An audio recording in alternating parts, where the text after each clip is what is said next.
Oh, could you please stop this? Ah, this is terrible. That was odd. Yeah, it's odd. Um, well, welcome to the commentary to Left in Town, the last one of the Horse Trilogy movies by FoDooG Films, yeah. And again, I welcome you and hope that the last two commentaries of Command and Showdown, Foggytown, it wasn't so bad, weren't so bad, I hope. So, I hope you will enjoy this one either. No idea if this was correct in English, but here I am.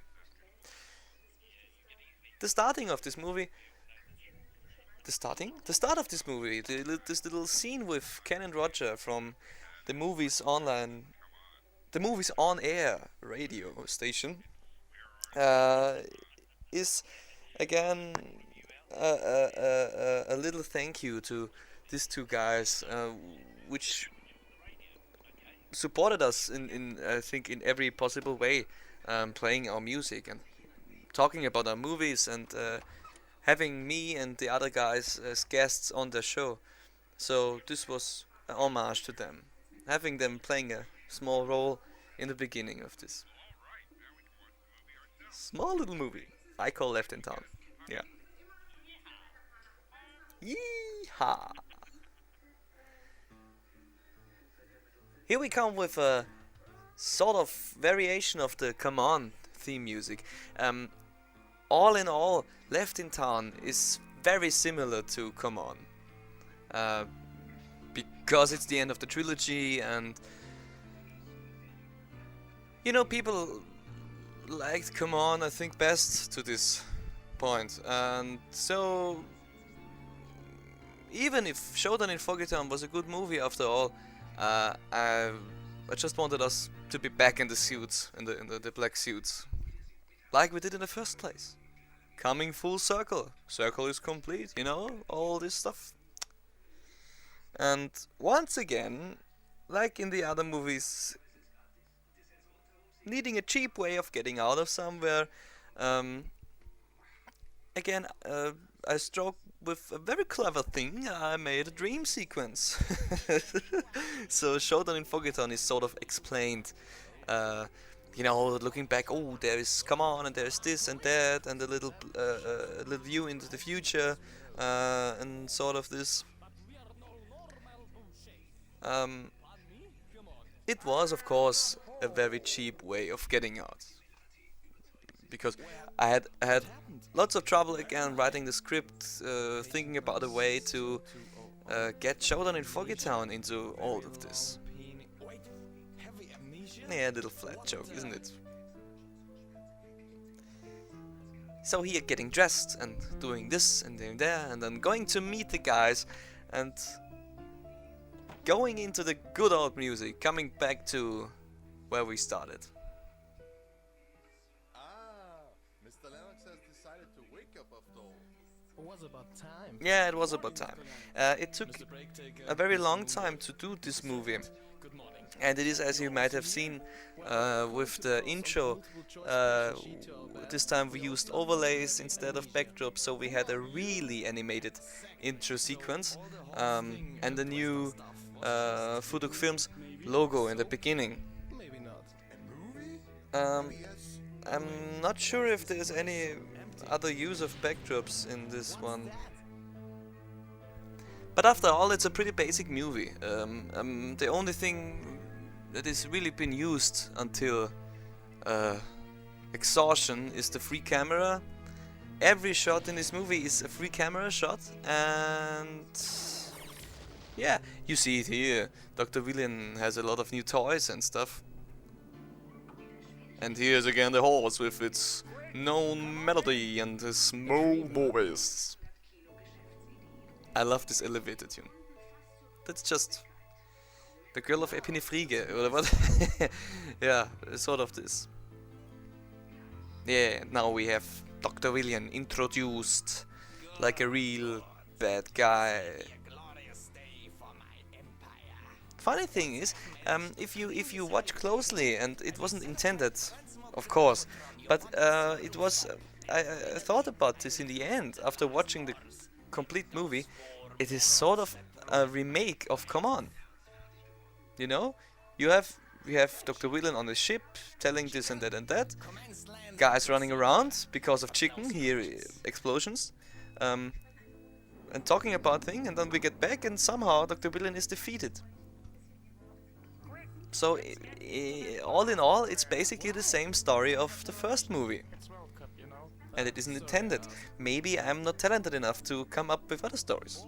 This is a possibility. Yeah, that's very, very likely, I think. Now let us some time to breathe. What's happening here?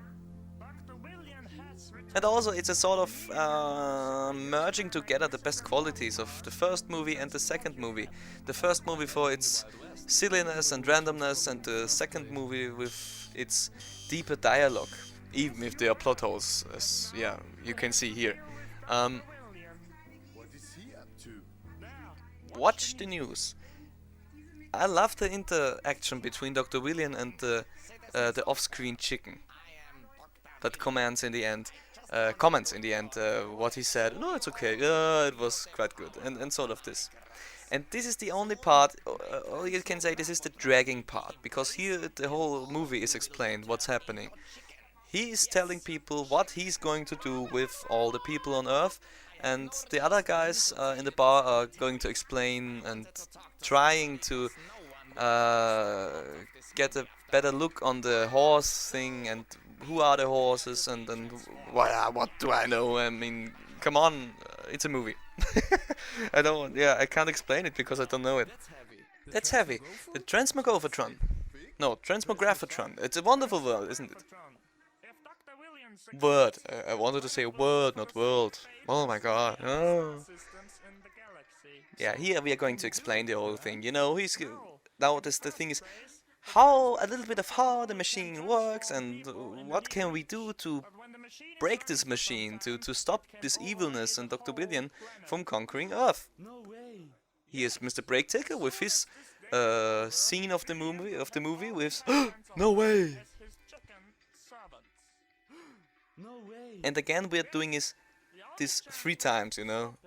It's Too early, Breaktaker. with a little bit of I think it's 4 times, but if it's incorporated in the joke, I think it's okay. You can look around this. It's nice. And again, we're taking the cheap road of success by just skipping all this with a lovely thing Mr. Moondog and I love. Bom bom. Yeah, that's just our style. It's wonderful. Yeah, so we don't know exactly what will happen, but we know that something will happen with the basics that are essential. You know, we need a diamond. Go to the diamond, get the diamond, put the diamond in the machine, and everything is set and wonderful. So we are on the quest for the diamond, essentially. But you know, it's still a thought of having some sort of Indiana Jones-like sequence, getting the diamond, and it's in the temple and in the pyramid. But nah, too much. This is a little thank you to the community. I invited a lot of people, and I think everybody I sent the invitation did the I'm a horse lines. Because of the length of the movie and sound issues again, I had to cut out some people, and but I have them in my archive, so they will be horses on my archive forever. Wow, that was fast. Yeah, that was pretty fast. And a nice scene too. Love this. Here we have Stephen Craig, the creator of King Kong, who already played a little part in Showdown in Foggytown, the barkeeper. And he's turned into a chicken. Yeah, he's a little bit anxious. He doesn't want to. He don't know what happened. And now he's a chicken. Here you go. I told you, one day everything comes back to bite. Once again, the great sleeves with his lovely, how do you say, incredible voice plays a little part, a little cameo. Now we know what happens with the people, and that it can already happen. Nothing. So here we come to the pyramid, and I think it's a very cheap movie, isn't it? Because now we already get a cheap exit of this. We're sorry, but according to budget cuts, FoDooG Films Yeah. couldn't afford a huge pyramid set I to thought it fulfill would be a little film. bit flat if I used the same joke from Showdown in Foggytown with this insert, and now you know we have to explain stuff. So I came up with this little sketch between Dr. William and Bonnie a horse. Hey! And I don't think it's really funny at all, but just the fact that it's there maybe makes it funny. That was awesome. Yes, did you Another see thing how I'm very much proud went of over the lava pit? with Left in Town is the pacing, because you know there are very fast cuts and very fast dialogues. Oh, this diamond was made by Osman, by the way. Thank you very much. Those fireworks. The Amazon girls. And the fast pacing, the very witty comments, fast comments, we're here, we're there, we're there.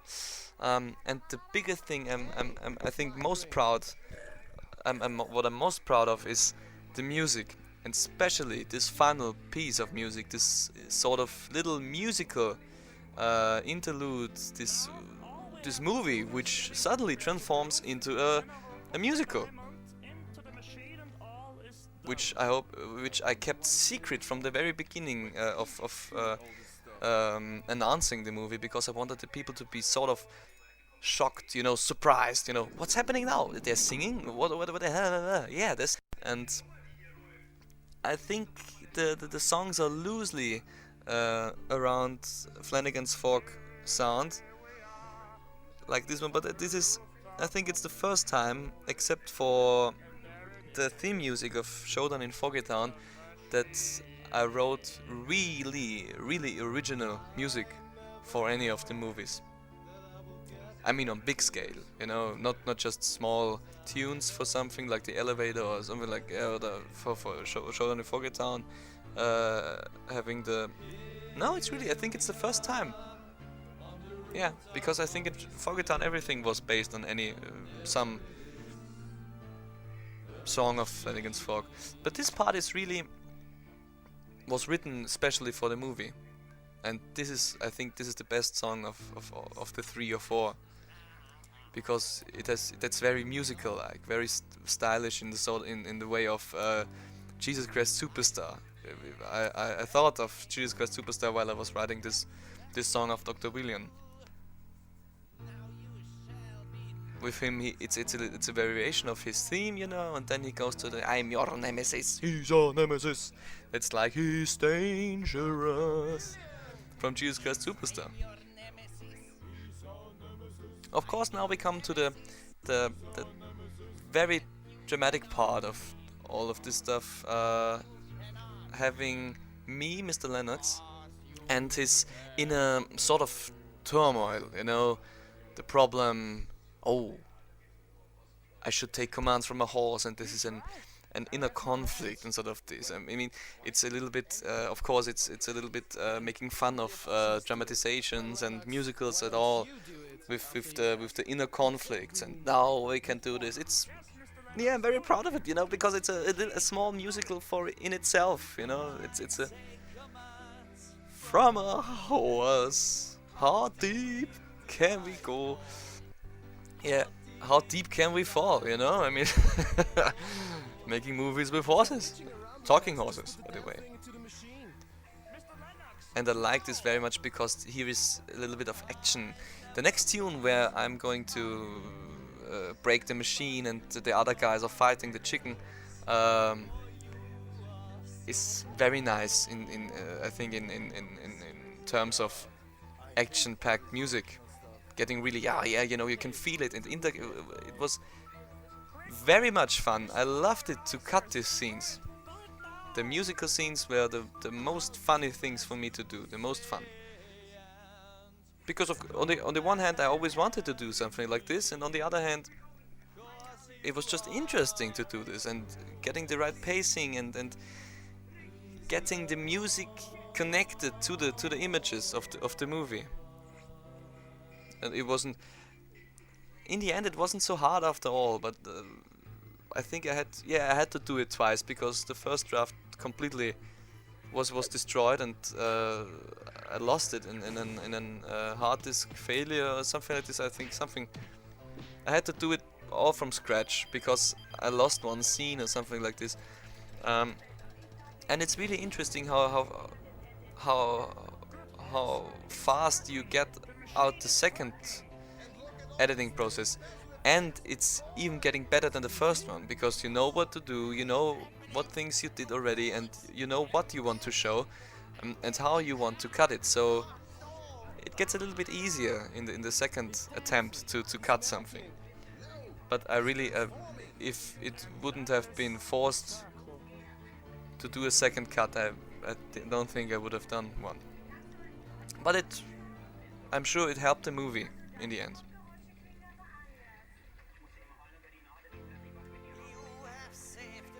Yeah. This is the end, my friends.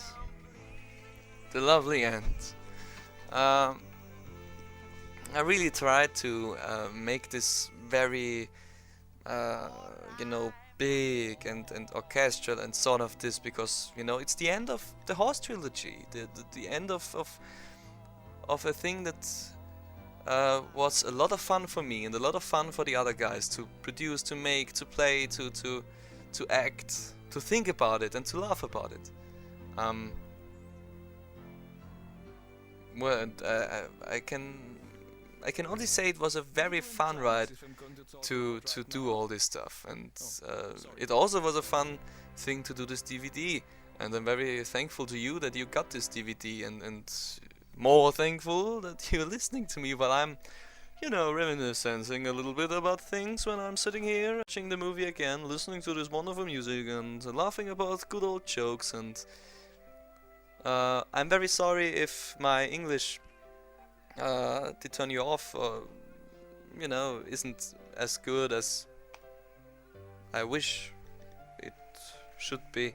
But I hope you understood the things I tried to say in English, and you had fun listening to this commentary, and maybe you found it interesting in some places, and it provided a little bit more insight into all the work we had with this. As we cut away from this lovely music, we come to the classic roundabout in the end. The four guys saying what is, we still don't have new clothes and stuff. And the very last sound file you will hear in the end of the movie is the very first sound file ever did for the Horse or for any of the movies, the trailer. So it's the full circle we came.